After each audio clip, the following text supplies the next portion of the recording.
채널 구독과 시청해주셔서 감사합니다. 좋은 하루 되세요. 배우 고강수연이 유작인 넷플릭스 오리지널 영화 정의가 공개 하루 만에 글로벌 정상 자리에 오르며 그녀의 사망 이유와 재산 상속에 관한 내용 재조명되고 있습니다. 강수연은 남자 배우와 그 흔한 스캔들이 한 번 없었고 공개 열애를 한 적도 없기 때문에 더욱 안타까움을 자아냈습니다. 자신의 가정을 꾸리지 않은 강수연의 갑작스러운 사망 소식은 또 다른 얘기를 불러오는데 강수연이 재산이 알려진 것보다 훨씬 많은 것이 재조명됐기 때문인데요. 연예인이나 유명인이 어떤 유언 없이 갑자기 사망한 경우 형제들의 재산 싸움이나 유산 분쟁으로 이어진 케이스도 종종 발생해왔기 때문입니다. 도대체 강수연이 얼마만큼의 재산을 형성했길래 이런 말들이 나오는 걸까요? 2023년 1월 22일 전 세계 OTT 플랫폼 시청 순위 집계 사이트 플릭스 페트롤에 따르면 정의는 전날 기준 넷플릭스 영화 부문 세계 1위를 기록했습니다. 점수는 685점으로 2위에 오른 미국 영화 우리집 개를 찾습니다를 큰 격차로 따돌렸습니다. 국가별로는 한국을 포함해 미국, 멕시코, 브라질, 베트남, 스페인, 체코, 칠레, 태국 등 31개국에서 정상을 차지했습니다. 정의는 연상호 감독의 SF 작품으로 지난 20일 공개됐습니다. 2194년 인류는 기후변화로 폐허가 된 지구를 벗어나 우주에 만든 쉘터로 이주합니다. 하지만 그곳에서 내전이 발생하고 분들은 전쟁을 끝내기 위해 전설적인 용병 정의의 뇌를 복제한 AI를 개발합니다. 배우 김현주가 정의 역을 맡아 인간과 인공지능 두 가지 모습을 연기했습니다. 영화는 이 과정에서 일어나는 이야기들을 다룹니다. 드라마 지옥에 이어 연 감독과 제외한 류경수는 전투용병 연구소장 상훈으로 분했습니다. 강수연은 연구소에서 개발에 몰두해 있는 팀장 윤서현으로 열연했습니다. 정의는 지난해 세상을 떠난 강수연이 유작이기도 합니다. 원조 월드스타이자 한국 영화계 대들보였던 고인은 2022년 5월 5일 자택에서 뇌출혈로 인한 심정지 상태로 발견됐습니다. 이후 급히 병원으로 옮겨져 치료를 받았으나 의식을 되찾지 못했고 이틀 뒤인 7일 끝내 별세했습니다. 강수연에게 정의는 2013년 단편 영화 주리 이후 9년 만의 복귀작이었습니다. 당시 이미 모든 촬영을 마치고 스크린 복귀만을 남겨두었던 탓에 영화계 관계자들과 팬들의 안타까움은 더 컸습니다. 기고가 들려온 날 연 감독은 페이스북에 글을 써 고인을 한국 영화 그 자체였던 분이라고 추억했고 선배님 편히 쉬세요. 선배님과 함께한 지난 1년은 영원히 잊지 못할 겁니다라고 애도했습니다. 정의의 공개 플랫폼이자 제작사인 넷플릭스도 인스타그램 공식 계정을 통해 한국 영화계의 개척자였던 빛나는 배우 강수연님이 영면하셨다. 항상 현장에서 멋진 연기, 좋은 에너지를 보여주신 강수연님과 함께 할 수 있어 영광이었다. 좋은 작품을 위해 최선을 다해주신 강수연님의 모든 순간을 잊지 않겠다고 전했습니다. 연 감독과 정의, 배우들은 지난 12일 제작 발표에서도 강수연과의 추억을 회상했습니다. 연 감독은 시나리오를 쓸 때는 회의적이었다.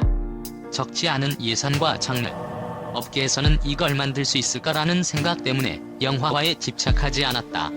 윤서현이라는 인물을 누가 연기할 수 있을까 생각했는데 갑자기 강수연 선배 이름이 떠올랐고 그 이후 정의를 영화로 만들고 싶다고 느꼈다고 했습니다.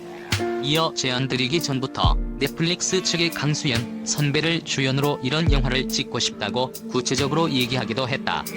강수연 선배가 이 영화를 기획하고 이 자리까지 오게 한 원동력이었다고 덧붙였습니다. 김현주는 강수연 선배님이 같이 작품을 하신다고 했을 때 내가 만날 수 있는 사람인가 싶었다며 선배님을 처음 뵙던 날이 아직도 기억난다. 누구보다 진지하셨고 열정적이셨다며 눈물을 보이기도 했습니다.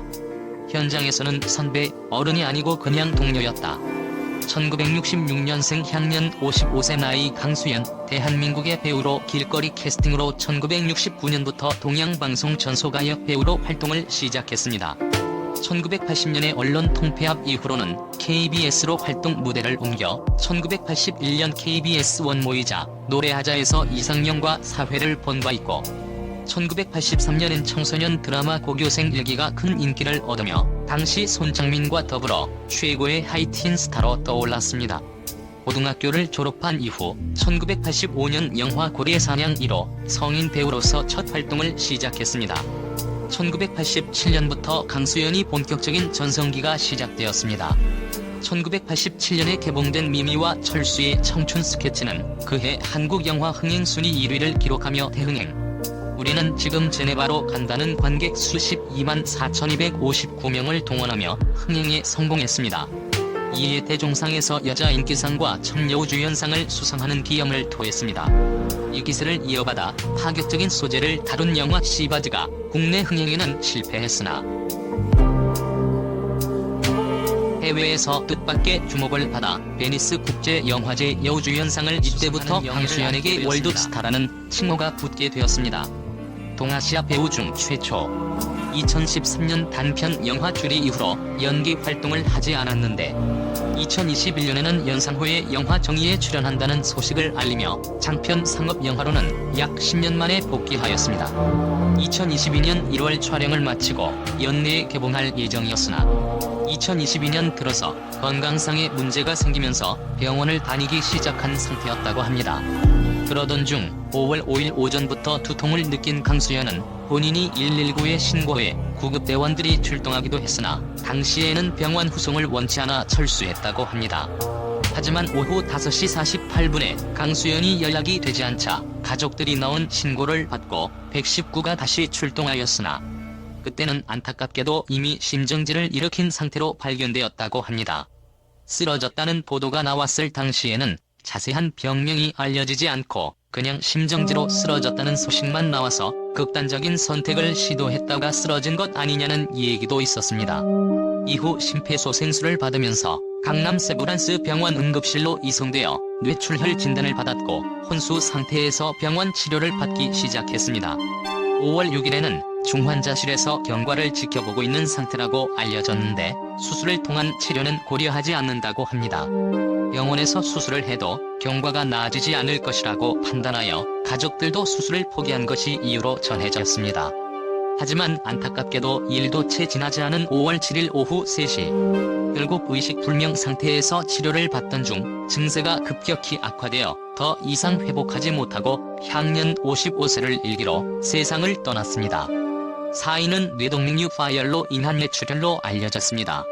그녀가 만약 심정지로 쓰러졌을 때 나 홀로 자택에서 발견된 것이 아닌 배우자나 자녀가 그 자리에서 119를 호출하며 골든타임을 지켰다면 이런 비보는 절대 나오지 않았을 거라는 의견에 많은 그녀의 장례식에서 많은 배우들은 오열했습니다. 강수연은 한국 연예계에서 최초로 억대 개런티를 받은 여성 연예인이었습니다. 1992년 영화 그대 안의 블루를 통해 1992년 시점에서는 감히 상상도 못하는 수준. 광고 출연료는 편당 4억에 달했습니다. 2001년 드라마 여인천하를 통해 배우 최초로 회당 출연료 500만 원 시대를 열었습니다. 이 일을 계기로 고가의 개런티를 요구하는 탑 배우들이 증가하기 시작했다고 합니다. 참고로 엔딩 클로징을 오로지 자신에게만 맞추라고 요구했는데 이유는 오랜만에 브라운관으로 복귀한 자신의 자존심에 상처를 주기 싫었다고 합니다. 이렇게 자산을 알뜰하게 모은 그녀는 투자도 상당히 잘했습니다. 강수연은 부동산 투자 감각이 있었던 것으로 보이는데 총 3채의 빌딩을 가지고 있었습니다. 한 채는 종로구 권철동 젊음의 거리에 있는 건물인데 이 건물은 지난 2013년 20억 급매물로 싸게 매각해버렸습니다. 공시지가만 18억을 넘는 빌딩이었지만 매도 이유는 해당 건물을 살 때 담보로 대출을 무리하게 일으켰고 이자 지불이 어려워지자 주변 시세 대비 급매로 매각하게 됐다고 합니다. 하나는 서울 종로구 낙원동에 있는 대지 면적만 91평 연면적은 558평에 달하는 지하 2층 지상 9층의 대형 건물입니다. 서태지 종로 빌딩과 가까이 있고 종로 3가역 역세권 건물로 입지도 훌륭하다 평가받고 있습니다. 남은 2채는 현재도 보유 중인 건물인데요. 강수연의 빌딩 투자는 멈추지 않았는데요. 2006년 51억에 매입했던 건물이죠.